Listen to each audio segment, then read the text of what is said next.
Welcome to today's class. In this lesson, we're going to look at human and environment. I know you might be wondering why we are teaching environment in Sierra A. It's supposed to be taught in geography. But I want to assure you that environment and Sierra A has something common. If you look at the story of creation, after God created a man, he decided to place him in the Garden of Eden to take care of the garden. It means that we have a relationship. Okay? It's on that ground that we are teaching environment in Sierra A. So don't be surprised that we are teaching environment in Sierra A. So when Adam was created there, of course, God gave him the authority to take care of the garden and also to feed from some of the fruits which is there, apart from the forbidden fruit. So he was given the permission to eat whatever was in the garden apart from the forbidden fruit. So that's why in Sierra A today we are going to look at the relationship between you and I as far as our environment is concerned. So, what is our relationship with the environment? Like I've told you from the beginning, biblically, God created man and placed him in Garden of Eden. That's already a relationship. So it acted as home for a man. So as I speak today, we have that relationship. We feed, okay, on plants. That's the relationship. So if you go to the village, Christians, they cut the trees and build a house, or even church where they pray from. That's the relationship. So in other words, we are using environment for our own benefits as a Christian or as Christians today. That's why we have the kind of relationship. So the next relationship is feeding. Okay, we feed on plants, just like the Bible said that Adam was free to eat whatever was in the Garden of Eden, apart from the forbidden fruit. So even today, we still feed from the plants. For example, the vegetables. Okay, Christians today can eat carrots, they can eat cabbage and other kind of vegetables. That is already a relationship. So when God created the plant, it's not just for fun. He knew that human or Christians are going to be feeding on them. So that explains the relationship between man or Christians and the environment. Then fruits. Okay, we have the bananas, the orange, the pineapples, etc. We also feed on fruits. So I don't know if there is anyone who is not eating fruit. I don't think. Almost all Christians, they eat fruits. And this fruit comes from the plant. And that is the relationship God has for us between the plant and we and the Christians. Then our brothers who rear cattle or the pastoralists, they're animals. They graze on the land, basically the grass. So that is why we have the relationship. So when I talk about humans being related to the plant or the environment, that is the aspect I'm talking about. So don't look at a plant or environment then that we humans are not related to it.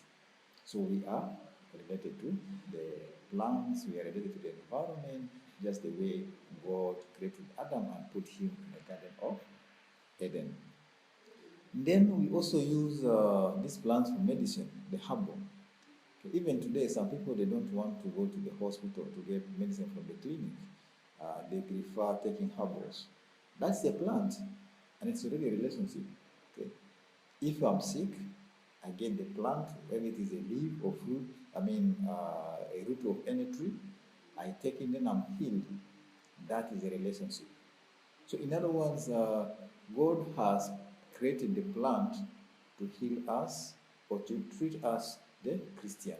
So it explains our relationship. So basically, I'm saying that we depend on plants or the environment for medication, and also we depend on it for food or feeding. So that is how our relationship with the environment or plant comes into existence. So now let us look at the effect of overpopulation on this environment we are talking about. So in terms of population growth, we are basically referring to the increment or increase in the number of people living in a given country or in a given area. So that is a simple definition of population growth. So that one has impact on the environment.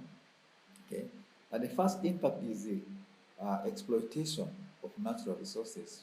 We're basically talking about the vegetation.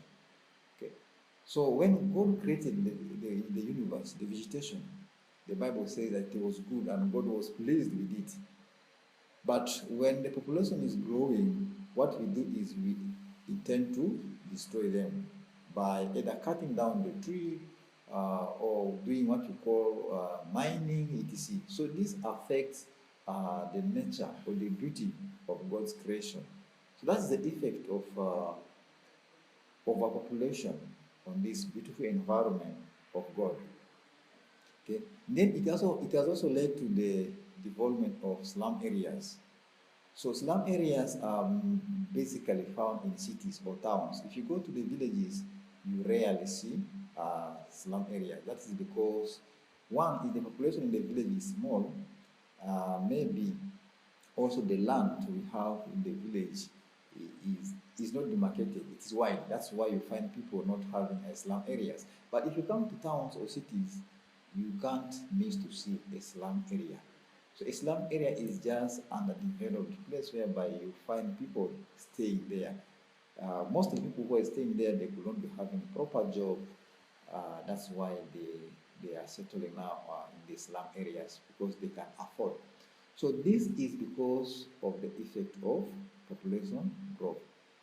In a city, people are coming from the village, from other towns to the city because they believe that this is where they can find better jobs.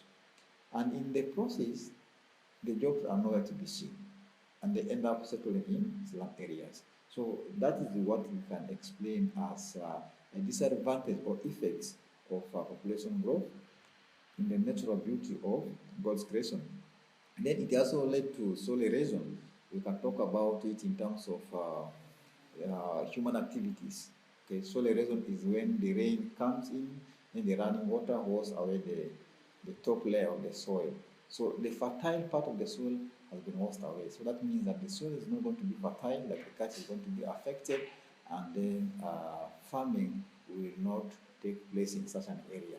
So the effect is because of the human activities, because of overexploitation, cutting down the tree, mining, etc., which has led to soil erosion. So this is affecting the beauty of God's creation. So our interest is not on the human settlement, but our interest is on how we are destroying God's creation. Because when God created the universe, He admired it. And it was nice. But here comes the effect of population growth. People are now busy destroying the beauty of God's creation. Okay. Then it has also led to what we can call pollution of the environment. This is because of the Industrial Revolution. This is normally found in big cities. You find the factories making a lot of noise. Just imagine your church is near the factory or your home is near the factory. Always that noise pollution is going to be there. And beside that, the generators they're using, they produce poisonous gas to the atmosphere, which can affect our health. So that is how population growth is affecting the beauty of God's environment. It's affecting the Christians. The people who are living in such an area where there is a factory will not be having that total peace of mind. They will not be having that peaceful environment, a conducive environment if they want to read the Bible or if they want to pray. Because the sound of the generators, the sound of the trucks, etc., is going to be interrupting their prayers. So that is what we call negative impact of population growth on the environment. So as a Christian, we need to make sure that we do our best to make sure that we plant either trees to avoid soil erosion, or we make sure that we keep the environment where we live clean as a part of God's creation process. So with that, we have come to the end of this lesson, and I expect you to subscribe to our YouTube channel so that you can get more updates and the latest upload from us. Thank you.